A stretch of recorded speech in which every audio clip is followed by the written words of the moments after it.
directors used to take my aunt, and she used to play ball with dogs like Lassie and Benji back in the day. You remember those dogs? Yeah. So I'm in a historical location that I'm disclosing every time I come on TV, different locations that my grandparents used to participate with the actress back in the day when she was underneath our care. So reporting live here from Kanata Park in Glendale, California. This morning, folks, I've got a fabulous guest, Prince Fleet Easton. And once again, my name is David Monroe. I'm an actor, soundtrack. I'm a casting director for Super Angels Productions. I do human-initiated extraterrestrial contact. I do paranormal investigation. I do martial arts choreography. I do stunts. Once again, I'm a casting director for Super Angels Productions. I have 6 Marilyn Monroe genre films in pre-production at Super Angels Productions. Anyone who's interested in participating and becoming an executive producer, you can contact me on Facebook, and you can ask me about my films, and you can take a good look at them. I'm also the grandson of Jack Stubbs, prolific, pioneering, Hall of Fame, legendary motion picture director. Best of friends with Walt Disney and his sister Ruth. They used to come over to my family's home on a regular basis, dinner engagements. We were Elizabeth Taylor's booking agent, talent manager, as well as Mickey Rooney's booking agent and talent manager. So we were a big entertainment family of the iconic pioneering era of the motion picture industry. And here today on the Marilyn Monroe Show, I have Prince Fleet Easton. I met Prince at a spiritual gathering out in Palm Springs a couple of weeks ago. We collaborated. We took some pictures together. We went and had dinner down at the Marilyn Monroe restaurant in the Forever Maryland Park, Palm Springs, California, which is the Tommy Bahama restaurant. My grandfather, that's all he did was wear Tommy Bahamas on the set. It was my grandfather, Walt Disney, and Mickey Rooney. They were considered the 3 amigos back in the day on the studio lots. And today I've got the Prince of Palm Springs. We've got Prince Fleet Easton. How you doing? Welcome to the show today, Prince. Well, good morning or good afternoon or good evening, wherever you're watching this from. Good morning, David. I'm just so happy that you asked me to be on your show today. And I think we're going to have a wonderful time. Yeah, it's absolutely fabulous. And so, we met a couple of weeks ago out in Palm Springs. We had some dinner together. We went to a little spiritual gathering together, which was absolutely fabulous. And ensuing in our conversation, I discovered you were the Prince of Palm Springs, that you had a star out there in the backyard of Hollywood in Palm Springs, where they have a walk of stars out there. Okay. You've got a star out there.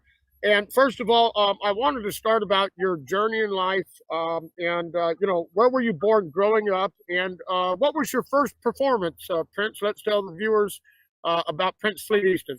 Well, I grew up in Akron, Ohio, and I came in with this talent. I never have had a voice lesson in my life, but I've had the opportunity to sing with orchestras and sing with opera company. And but I started at 5 years old. I was heard by someone, and I was invited to sing with a local orchestra. And that's when I first got my feet wet. I always knew what I was going to do my whole life. And then as I got older, about 17 years old, I joined a professional acting company and got called the Goodyear Musical Theater, and I did many of their musicals, and that's kind of like where I guess I got my early training.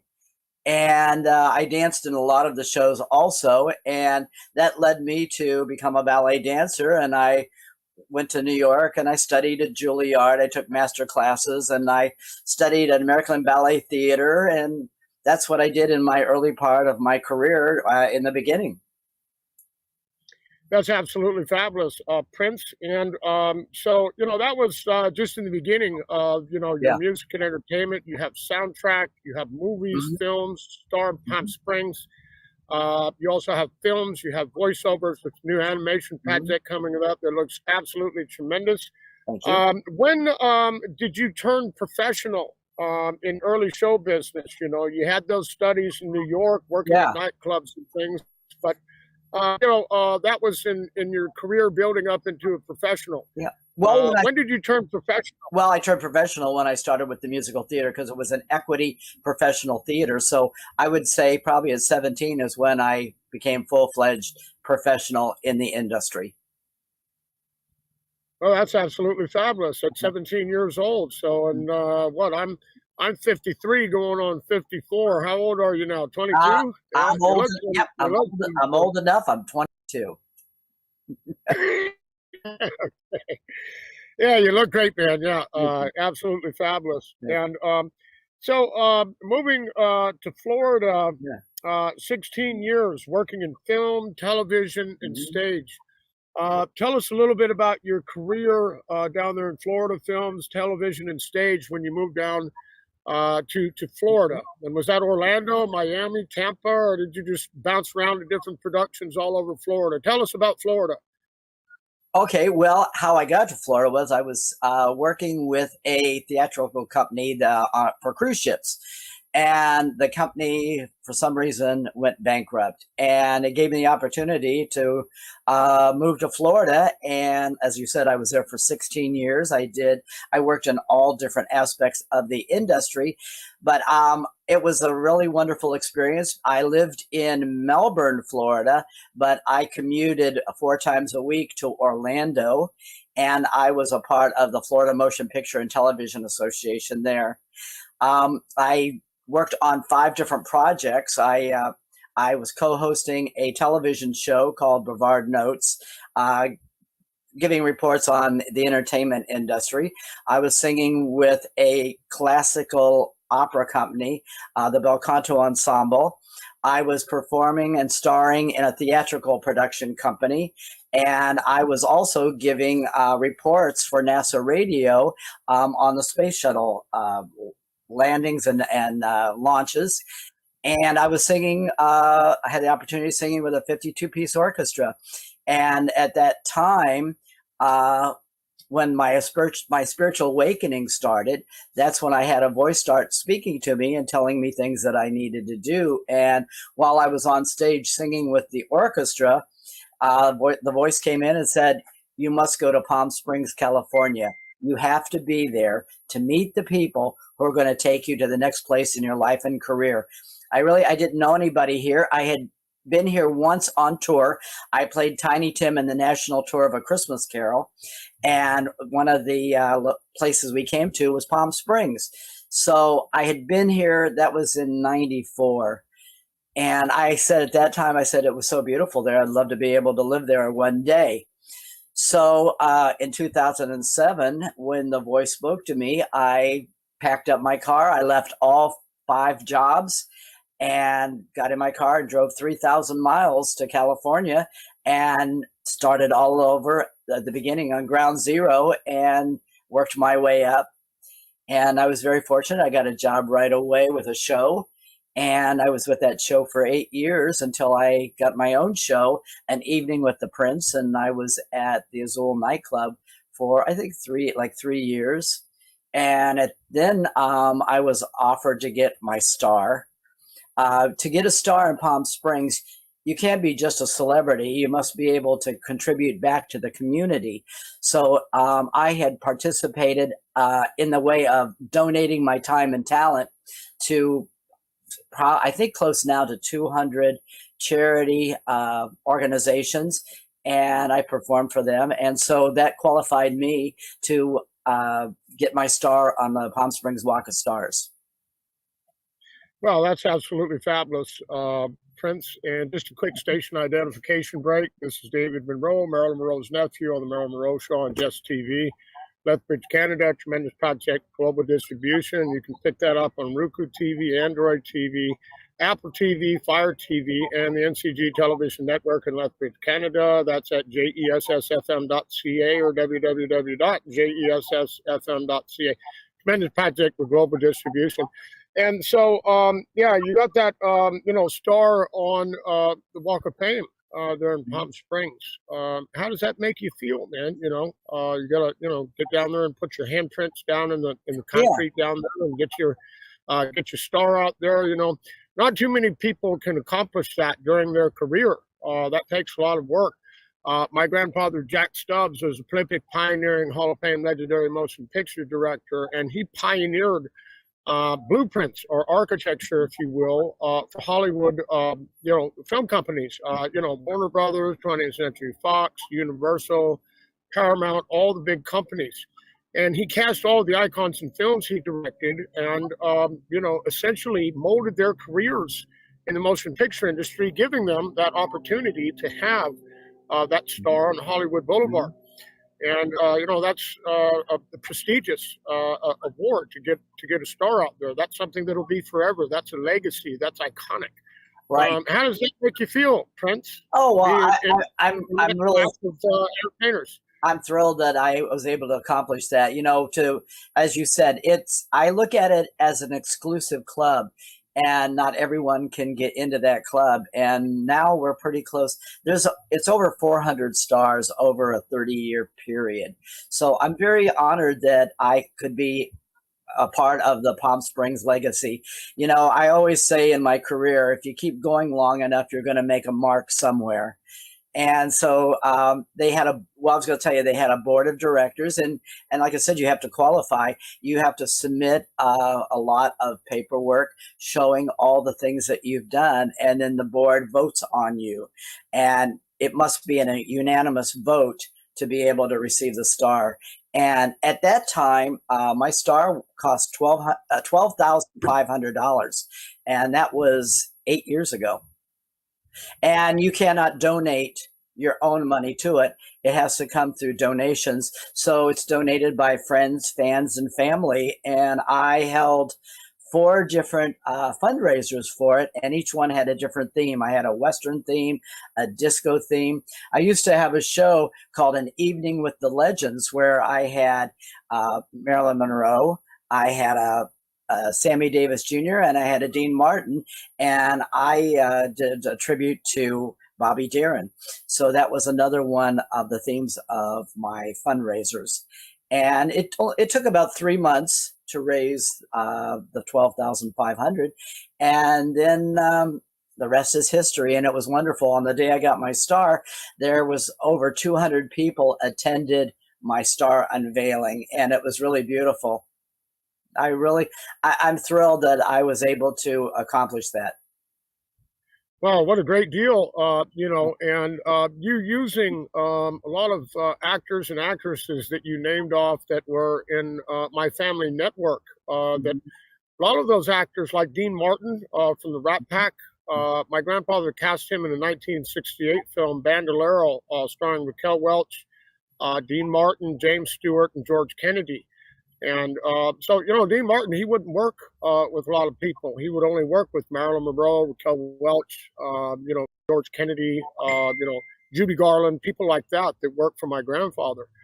So that was a tight-knit group, and that helps, fabulous stars such as yourself to participate in projects, building up into your walk of stars, and your fundraising in that, So what a great deal, participate and get a star out there on Hollywood or in Palm Springs. So now what we'll do is we'll work on some upcoming projects to get you cast in some films that I'm casting director of, and we're creating 6 Marilyn Monroe genre films in pre-production at Super Angels Productions, and perhaps that'll land you a star on Hollywood Boulevard. So well, that's the goal. Well, I was going to tell you that if anybody wants to check out my star, if they're in Palm Springs, it's at 369 North Palm Canyon.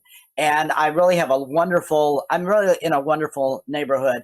Most of the stars that are in my group, I've known all of them but one. And Jane Wyman is right there with my group. I never had the opportunity to meet Jane. She passed right before I moved to Palm Springs. But everybody else in that group, Carol Channing, Ross Matthews and stuff, they're all people that I know or have known. And Carol Channing was such a sweetheart.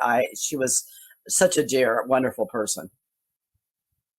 What a great deal, man. Ross Matthews and stuff, they're all people that I know or have known. And Carol Channing was such a sweetheart. She was such a dear, wonderful person. Absolutely fabulous. Great deal, man. Matthews and stuff, they're all people that I know or have known. And Carol Channing was such a sweetheart. She was such a dear, wonderful person. Absolutely fabulous. And so, Prince, let's go into your let's go into working in Hollywood and your current projects that you're working on now. You have an animation project where you're a voiceover actor.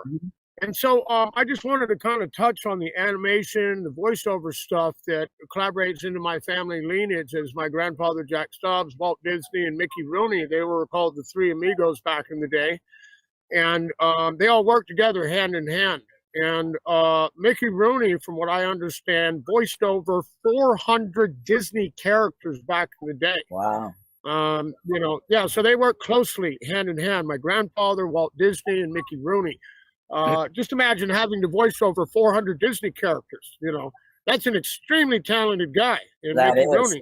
That was my grandfather's client. And he booked him in shows and those big fancy luxury galas, sit-down dinners, and all the other players would come. At one table, you'd have Frank Sinatra and the Rat Pack. Another table, you'd have Marilyn Monroe, Judy Garland, Raquel Welch, my Aunt Marilyn Monroe. Another table, you'd have Bob Hope, Bing Crosby, Jimmy Durante. You'd have the Marx Brothers. You'd have Abbott Costello. All those guys would be in attendance, at those big luxury gala sit-down dinners. So you have a new animation project upcoming that you voiced over in that's a big Hollywood production. And I'd like you to disclose and tell the people as most that you can about this animation project and, who are the directors, what's the name of the project, and what can people expect to see on the big screen, you being a voiceover actor in this new animation project, Prince. Well, the project is actually a being created by my dear friend Brian Neil Hoff, who I work with and I've written songs with, and it's his production. He's been working on this for quite a long time. And when we became friends and he started putting this project together, he wanted to bring me in on the project. And so he asked me what I'd like to be. And so I said, well, either a meerkat or a ferret or whatever. And let me tell you, the title is called The Fast and the Furriest. And if people want to go on YouTube, you can see the promo video for it. As he said, we have a GoFundMe right now to finish more of the project. And the character is named after me. And so I'm going to be immortalized forever in this animated cartoon series. It's beautiful. It's really wonderful. Brian is such a genius. This guy is just so creative. I mean, he not only is he creative in this, but he's creative in the music field. And we have a song out together that we did. It's on Spotify, Who Will Carry You?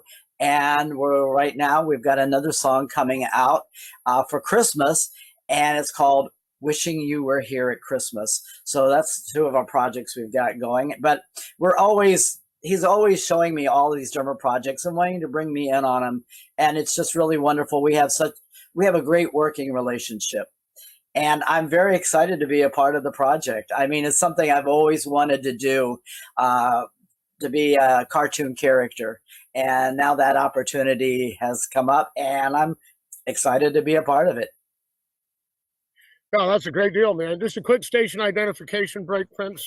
This is David Monroe, Marilyn Monroe's nephew, at the Marilyn Monroe Show on Jess TV Live.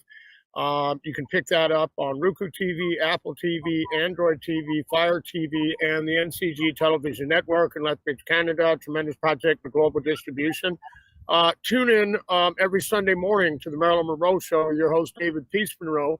And that's at jessfm.ca, www.jessfm.ca. So, you have that fabulous animation project. I just want to kind of touch on that, and the collaboration in my family lineage and the creation of animation was a lot of it had to do with Walt Disney. My grandfather was best friends with him. So Walt Disney did, most of the, 90% of the animation projects in Hollywood. And my grandfather was old school sci-fi practical effects. He was the godfather of old school sci-fi practical effects. For instance, all of Planet of the Apes, the originals with all of the ape masks and things, all of the wardrobe and makeup, that took a lot of work, man.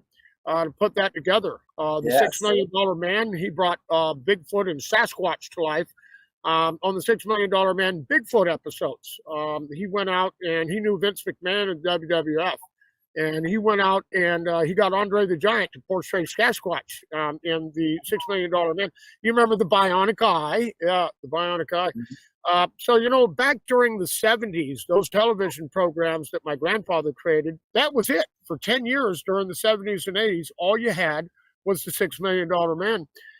So my grandfather created that suit, you know, that Bigfoot suit. And I asked him, I said, he called me honey. I said, Grandpa, I said, how'd you do that? He says, well, honey, he says, I had to have Andre lay down in hot wax to build the molding for this suit. He said, which he didn't like too much. He said, but he did it anyway.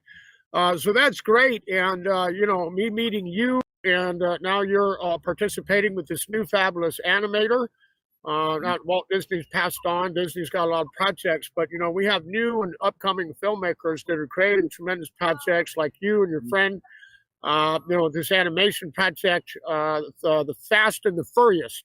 You guys got to look for that on YouTube. That's going to be a tremendous project. So we have new filmmakers such as myself and Prince and his friend putting new animation projects together. So I guess, you know, this is a great collaboration, putting projects together on film and TV.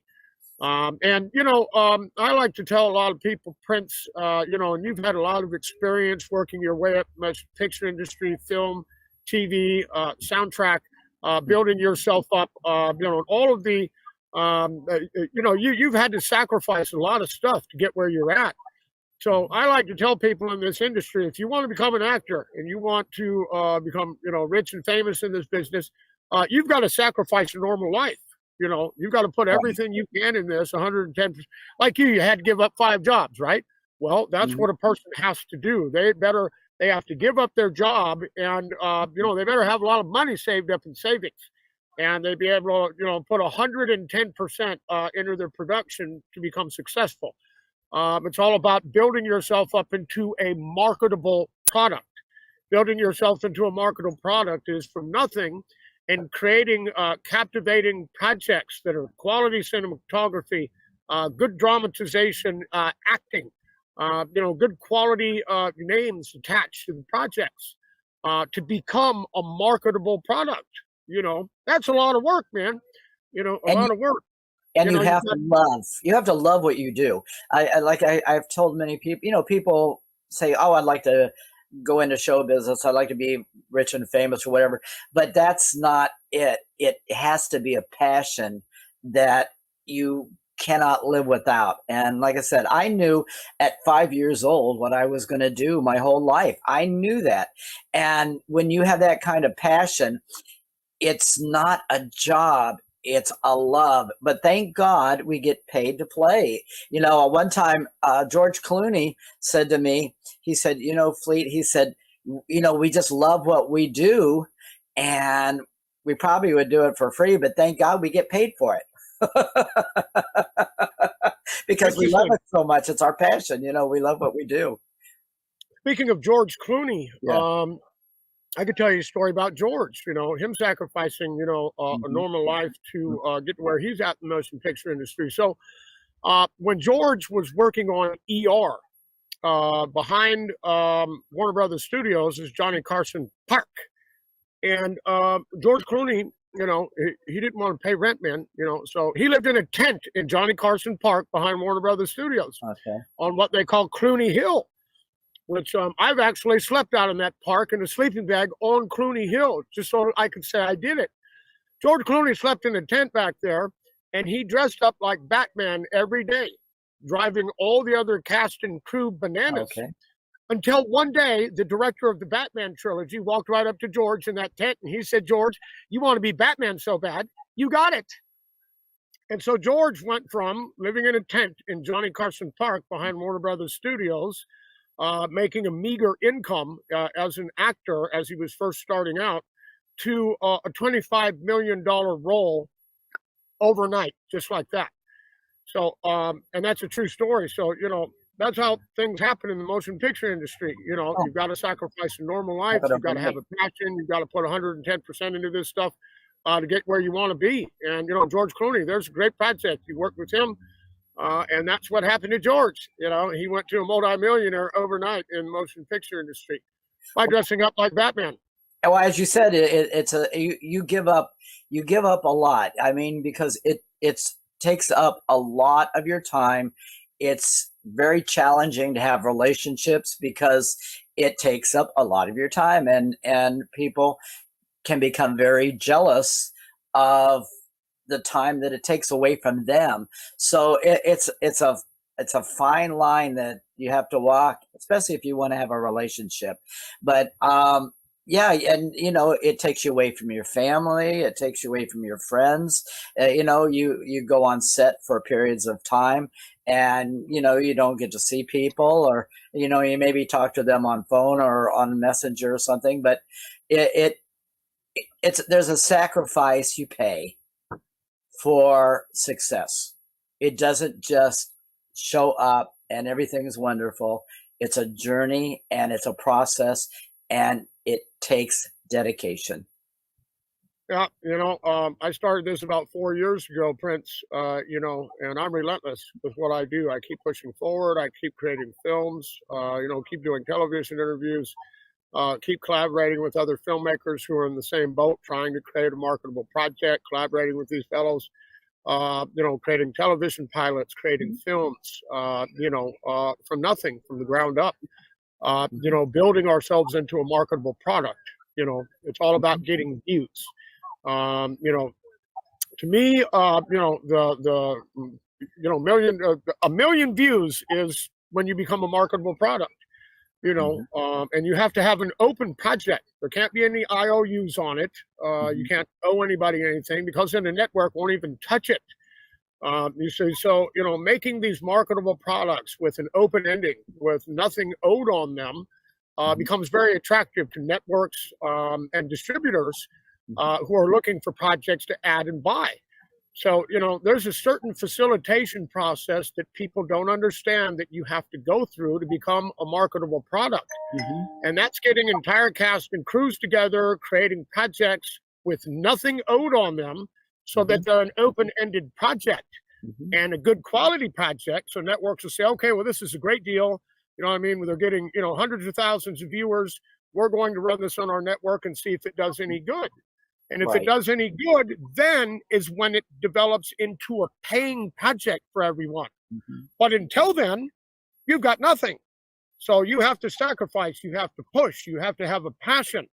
You have to develop projects on a zero budget out of nothing. And it has to be a good quality project, and you have to get those views to put yourself into a marketable seat, where, and it's got to be an open-ended project, or, these networks and distributors won't even touch it. If there's something owed on it, they say, oh no, we don't want to, ensue that, debt, but if it's an open-ended project, they can look at it and say, okay, this is a great deal. They're getting views, you know what I mean? It's an open-ended project. So, okay, now we can buy this, we can run it and see if it does good on our network. If it does, then it will turn into future films. That's when everyone makes money. Oh, yeah. That's what people don't understand in this business. Normies and that, they don't understand. They look at all this glitz and glamour. Yeah. And they don't know the behind the scenes, what the work it has to take to get yourself put into a marketable position so that you can make money at this stuff. You got to be a good quality entertainer. You have to have good cinematography. You got to have good DPs. You got to have good ADs. You got to have good director. You have to have good quality dramatization actors. It's got to be a good quality project, and people have to like it. That's why you have these streaming platforms like Tubi and CubeStream and Spark TV, because that's going to get you your viewers. So if you got some viewers on that stuff and it's an open-ended project and you don't owe any money on it, then they can look at it and say, well, this is a great deal. It's doing well over here on these platforms that don't pay anything. Perhaps we'll run it on our network, and if it works and we get viewers, then we can buy it, and then everyone can get paid. Then you get your investor, your network, or distributor that wants to fund your project.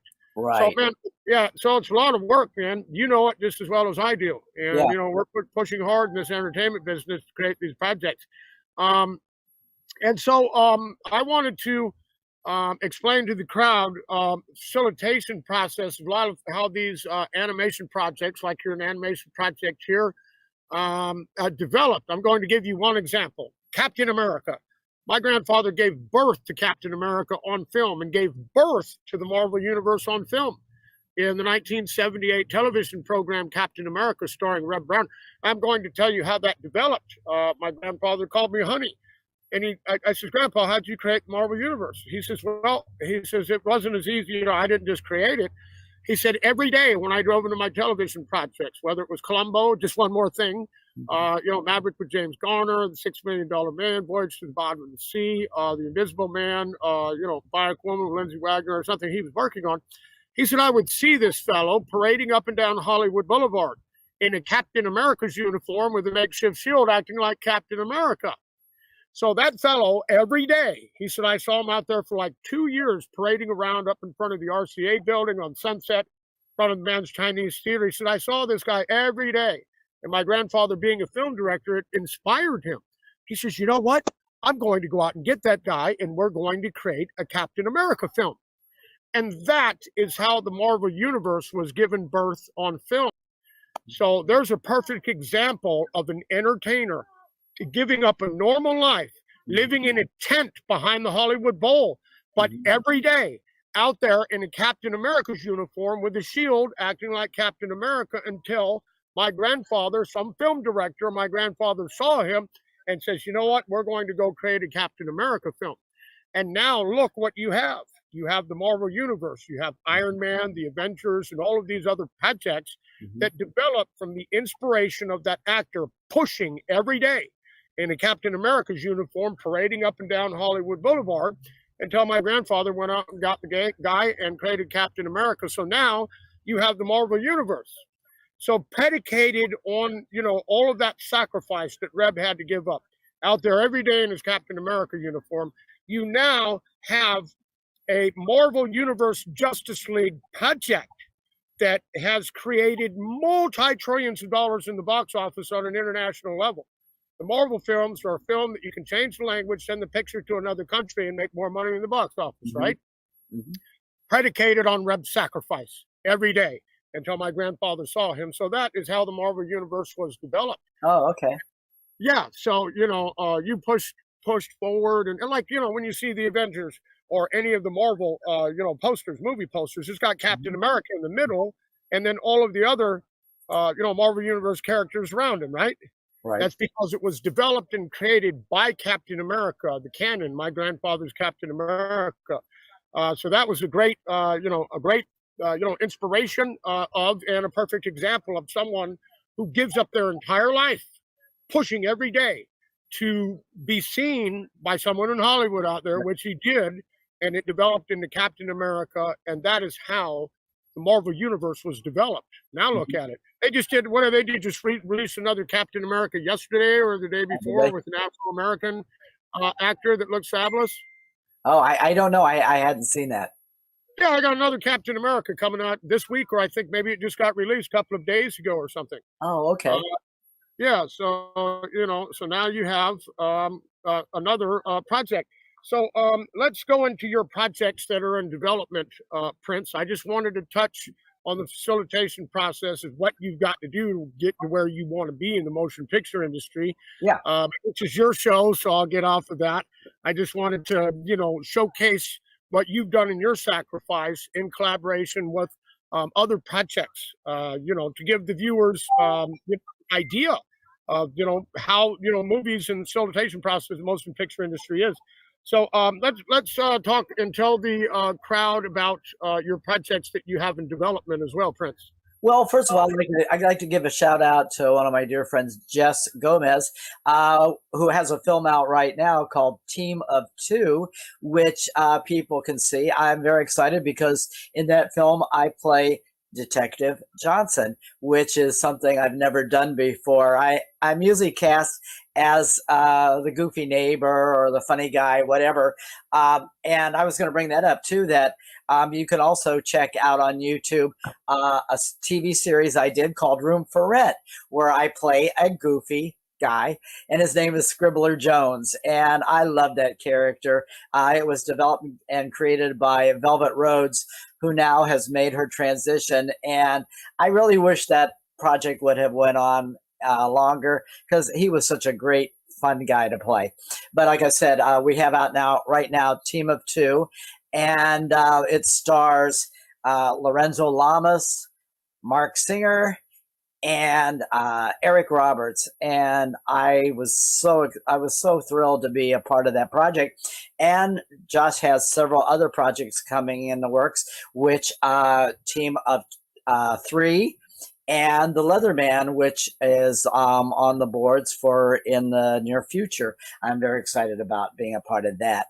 And I'm sure I'll be reoccurring Detective Johnson's role. But also, I've got several movies on the boards also for the next coming couple of years. The Lost Ship, which I'm very excited about, because it's going to be filmed on 5 continents. And I'm going to be singing in German, which is something I've never done before. And I've been working with someone from Germany to prepare for that role. Another wonderful project that is in the near future is a dear friend of mine, Doc Skinner, who has a film called Fly, The Rise of Jet Parker. I don't know if you've ever seen those air tubes where people go in with flight suits on and they fly up and down. Well, it's all about the life of Jess Parker, and I'm really excited to be a part of that one also, and a couple other projects are on the board.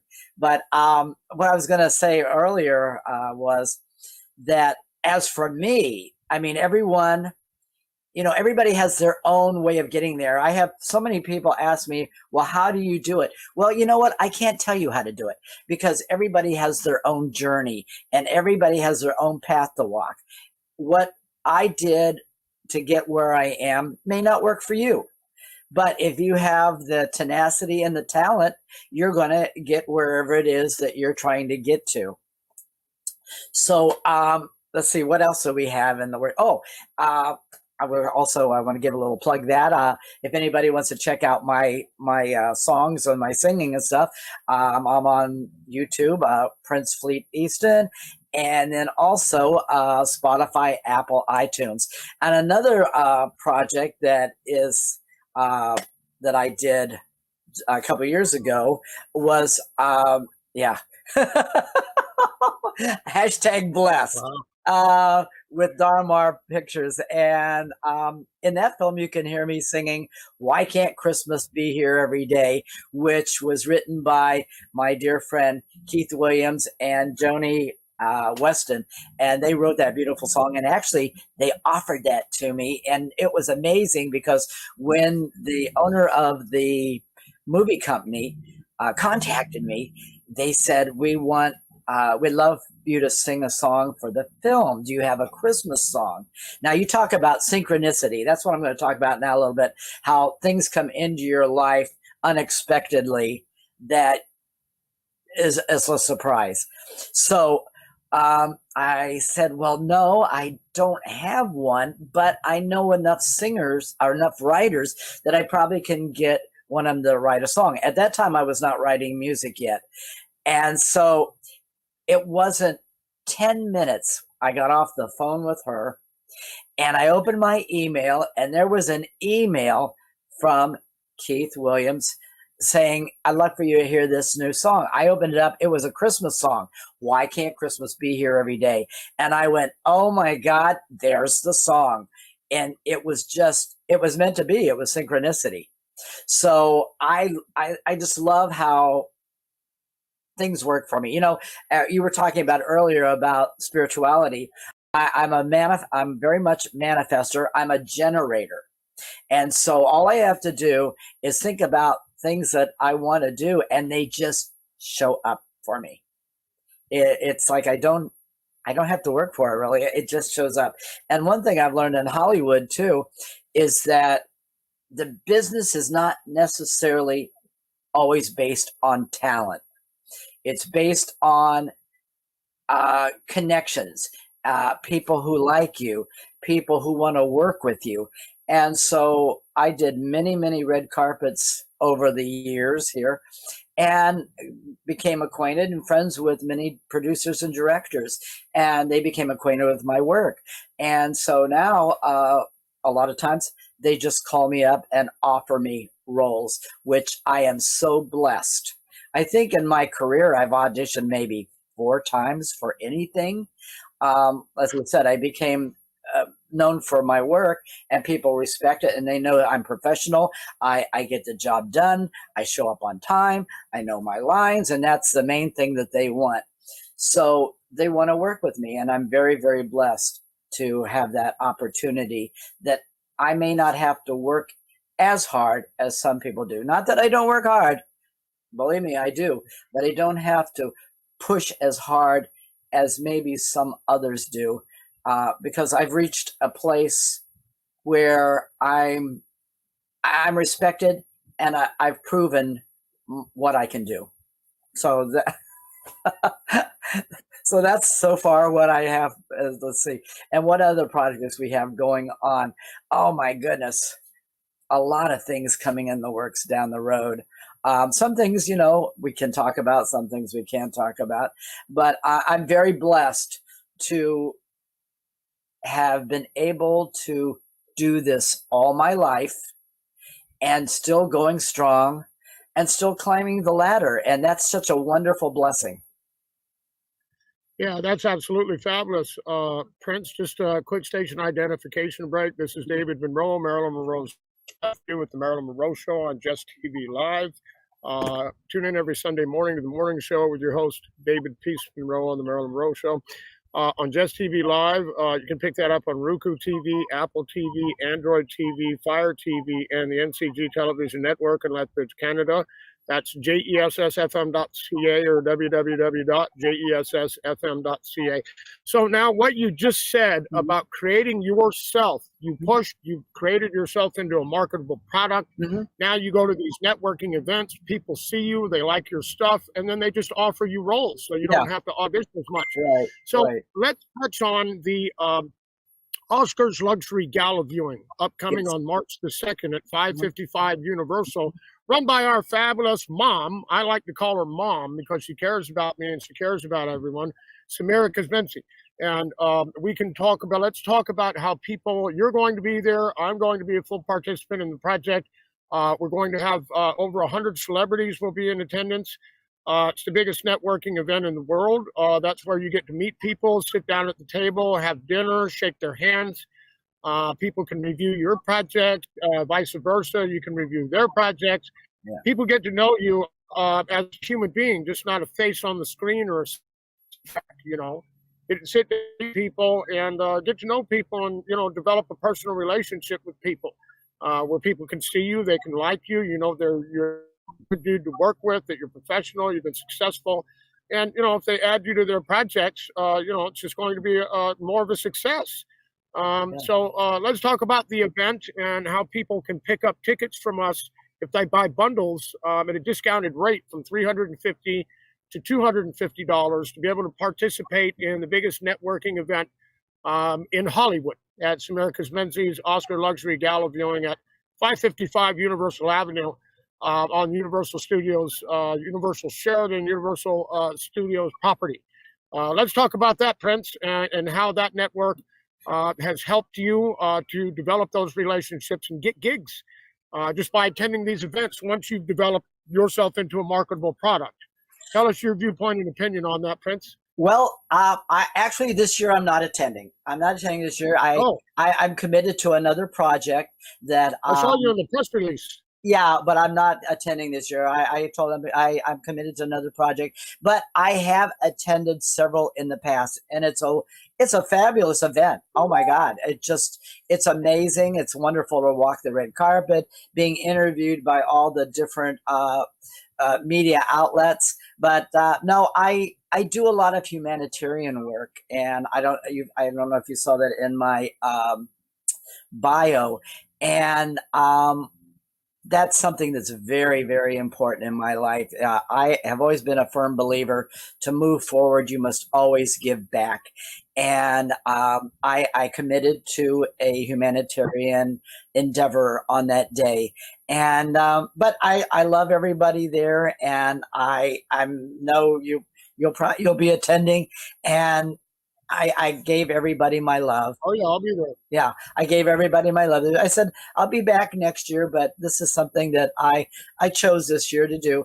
Like I says, I've been to several of them, and they were wonderful, fabulous events, and I met so many wonderful people. Well, that's a great deal. I love that you're a humanitarian, because that is my family lineage and legacy, is humanitarian projects offset. To give you an example in contrast with what you're doing, my grandfather, he worked on a film called Roar with Tippi Hedren from The Birds, Alfred Hitchcock. As you recollect, that is Melanie Griffith's mother and Kevin Costner's ex-wife, some of my extended family. So they created this film up in Acton. They bought the property from the comedian Steve Martin. And so after the film, they wrapped up the film. Tippi decided to stay there and build an animal refuge project and preserve entitled the Roar Foundation or the Shambhala Wildlife Preserve. And so my June was best friends with Tippi Hedren. And so my grandfather did a tremendous amount of work out there, building the compounds and the cages for all of the animals, the cats and the lions that are up there at the Shambhala Wildlife Preserve. That cost about $20,000 a week to run, or $1 million a year for her to keep that up and running.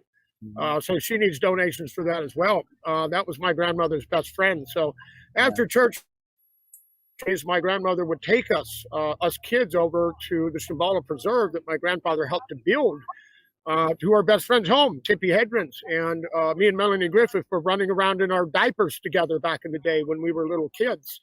We would all have brunch together. So my grandfather was legendary in humanitarian projects offset in the animal kingdom. And that particular animal refuge is a blueprint or architecture, just like his films were architecture for Hollywood filmmakers. So is the Shambhala Wildlife Preserve, because it's double the size of any regulatory animal refuge project in the world. So if people, want to create an animal refuge project or preserve, they took a look at the Shambhala because it's like a blueprint. Okay, well, how did Jack do this? How did these guys build this? This is how we're going to build ours.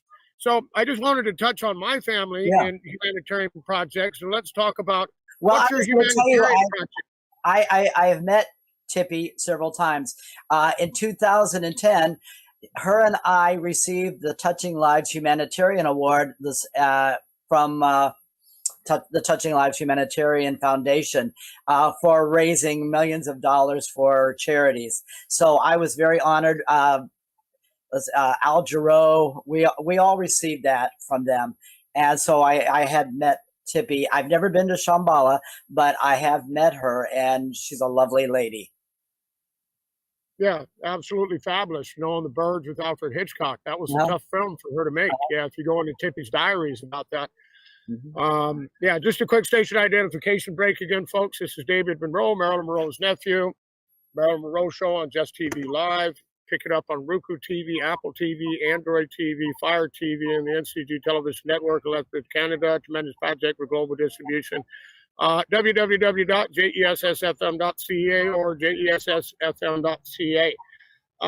So your particular humanitarian project, can you talk about that to us and tell the viewers what that's all about, where they can find that, and if they can attend that particular event and be a full participant in your humanitarian project, sir? Well, I have so many humanitarian projects that I've done.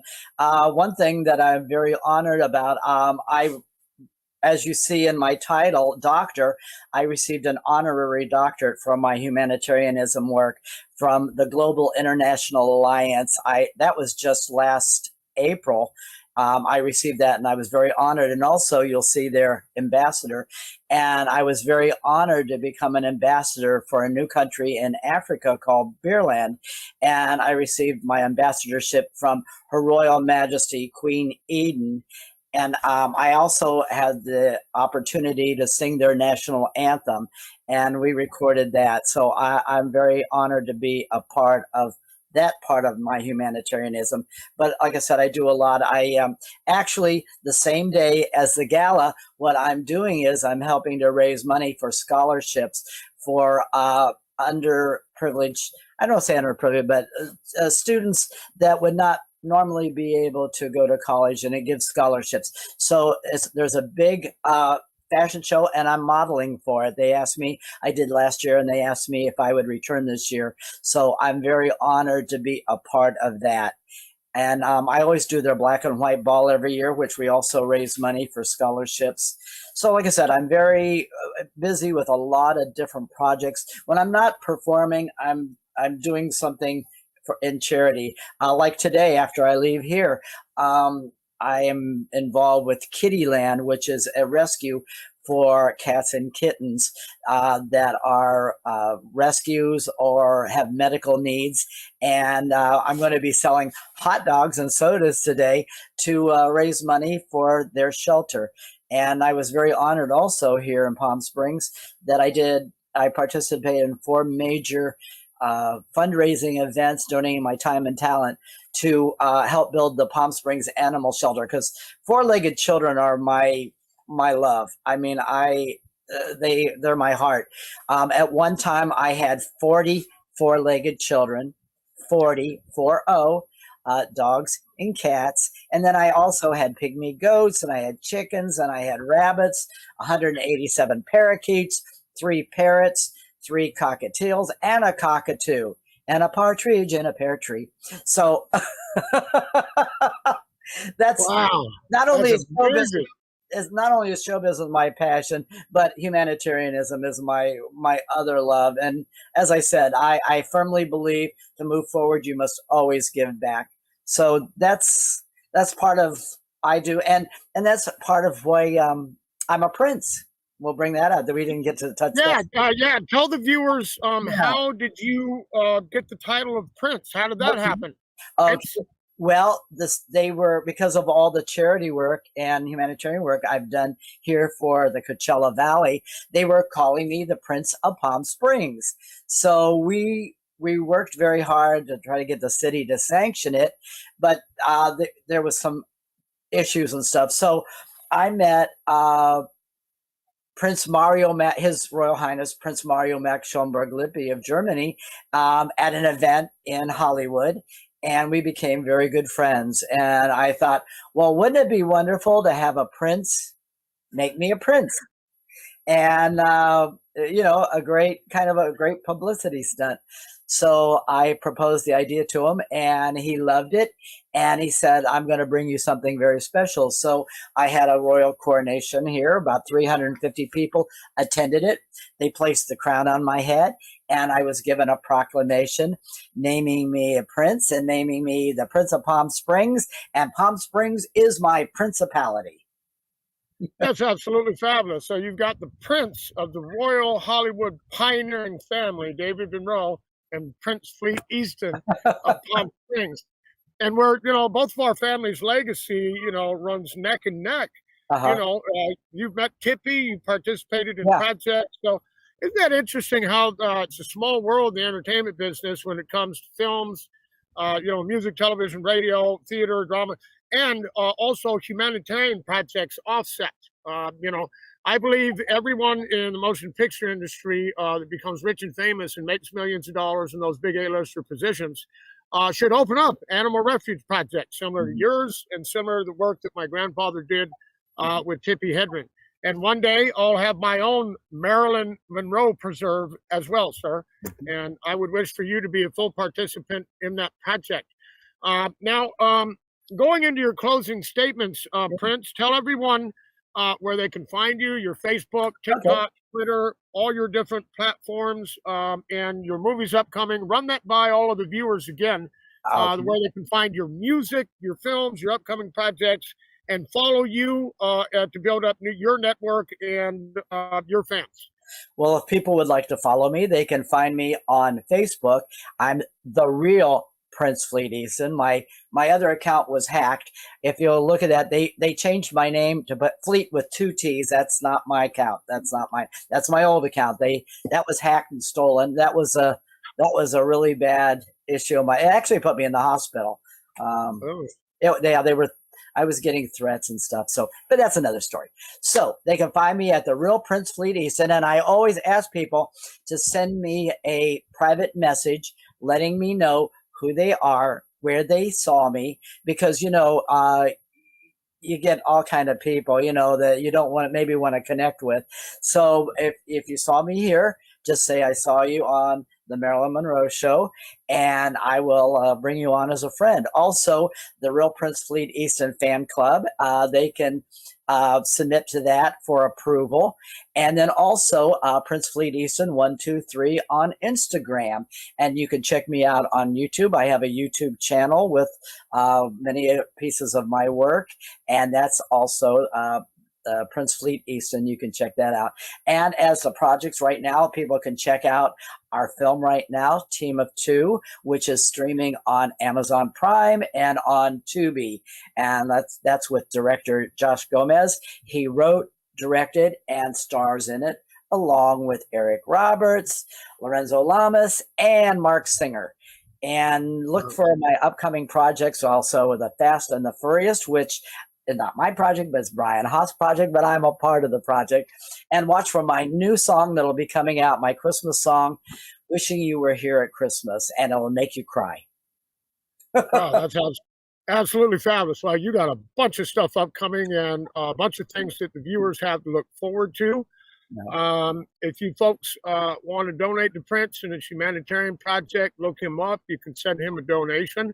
I also have 6 Marilyn Monroe genre films in pre-production at Super Angels Productions. If you folks want to donate to my films, you want to help us out with executive producer status on either his projects or my projects, you can contact Prince or me through Facebook at David Peace Monroe on the Marilyn Monroe Show. So I have tremendous opportunities upcoming and available for you to participate in as well. These are films that, have tremendous upside potential of being blockbuster projects and profiting multi-millions of dollars in profits in the box office on an international level. Folks, my Aunt Marilyn Monroe just isn't a target audience or genre. She is the whole world. Everybody's going to buy a ticket to my films. So if you wish to participate in my films, you can reach out to me at David Peace Monroe. On Facebook, you can send me a donation to participate in the film. And if you're a Marilyn Monroe fan, if you believe in Marilyn Monroe, you believe in what we're doing here, and you can become an investor or executive producer in my projects and also Prince Fleet Easton's projects as well. Also, Prince Fleet, I would wish to, have you up. I have a television pilot coming up. I have several films coming up. So I'll send you. I've sent you over a couple of the movie posters and projects that I have in pre-production at Super Angels Productions. So I'd like to be an actor and a full participant in all of my upcoming projects in the future, my good man. Thank you. Oh, one thing just popped into my mind. I forgot. One of my most greatest honors is that I was honored 7 times by the White House for my humanitarian work. I've received the Call to Service Award and the Lifetime Achievement Award from the White House. So I wanted to put that in there because that is something that I'm very honored about. And I was nominated by Miss Robbie Motter. And to receive that, you have to be approved by the White House. And I was very blessed and honored to have received those honors. And I just wanted to give that shout out to Robbie Motter, who has always believed and supported me. Yeah, perhaps we'll be back at the White House in President Trump's administration, and we'll get some awards up there as well. Perhaps he'll take notice of our films and wish to participate himself and, help with humanitarian projects in the future, and we can get back into the White House together. How's that sound? That sounds great, doesn't it? Yeah, that'll be a fabulous project. And so you are a prince, and you earn that, with your humanitarian projects, man. So this is Prince Fleet Easton, the Prince of Palm Springs, folks. And I want to thank you for coming on the show, Prince. Everybody knows where to find me and where to find you. Everyone knows what we're doing now in this interview. So this is a completed, interview project that, people can forward, you can review, and if you wish to participate or forward it, that's a great deal. Next week, you can expect to see Dr. Brian Crum. Dr. Brian Crum is best friends with most of the, if not all of the greatest legendary pro boxing heavyweight champions of the world. He's very good friends with Sugar Ray Leonard. He was an actor in the film National Treasure starring Nicolas Cage. And he's going to be a full participant in my martial arts action film, The Boxer, that we're filming at Griffith Park next month after the Oscars Luxury Gala viewing on March the 2nd, 2025 at Samira's event. If you wish to buy bundles of tickets and get your discount from $350 to $250, you can contact me on Facebook and I can get you a discount ticket. You can also sit at my table. Yes, the Marilyn Monroe table, folks, at the Oscars. So you can expect to see Dr. Brian Crum next week and Prince Fleet Easton, the Prince of Palm Springs. We appreciate your full participation and we love to have you on.